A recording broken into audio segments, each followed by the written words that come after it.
Mutton fat কারি আজ আমরা বানাবো। তো তোমরা সবাই দেখো কি অপূর্ব হয়েছে ফ্যাট মটন কারি।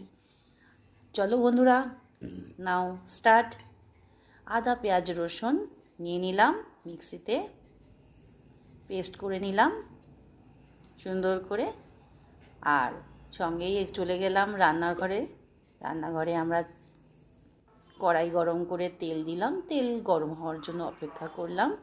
গোটা গরম মশলা দেওয়ার পর একটু গরম হবে, তারপরে সেই যে পেস্ট করা আদা পেঁয়াজ রসুন ওটা দিয়ে দিলাম।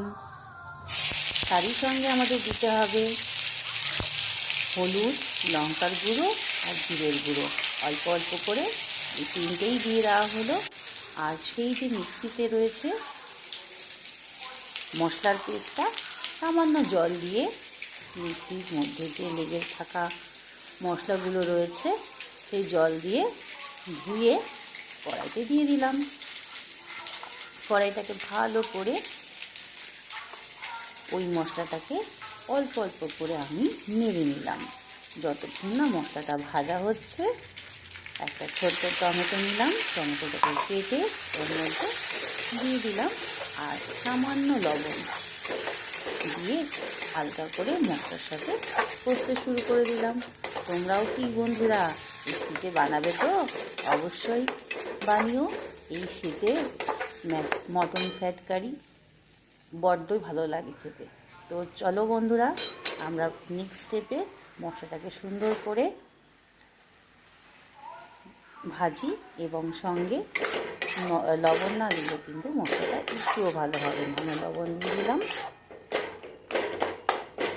আর সুন্দর করে হালকা আঁচে রান্না করলাম। করতে করতে যে ফ্যাটটা ছিল সেই ফ্যাটটা দিয়ে মশলা দিয়ে কষে খুব ভালো করে সময় নিয়ে কষতে হবে। কষে আমরা সঙ্গে সঙ্গে ওটার মধ্যে সামান্য অল্প জল দিয়ে 10 থেকে 15 মিনিট রেখে দিলাম। 10 থেকে 15 মিনিট রেখে দেওয়ার পরে অর্থাৎ মশলাটাকে ভালো করে ঢাকনা দিয়ে চেপে যেই দেখলাম 10-15 মিনিট হয়ে গেল, সামান্য ধনেপাতা দিয়ে মশলাটাকে অর্থাৎ রান্নাটা আমরা তৈরি করে ফেললাম। রান্না ডান বন্ধুরা, তোমরাও এই শীতে সুন্দরভাবে এই মটন ফ্যাট কারি বানিয়ে ফেলো। ওকে, তো দেখো কি সুন্দর ধোয়া উঠছে এই শীতে, তোমরাও বানিয়ে ফেলো। আবার দেখা হবে নেক্সট ভিডিওতে। বাই।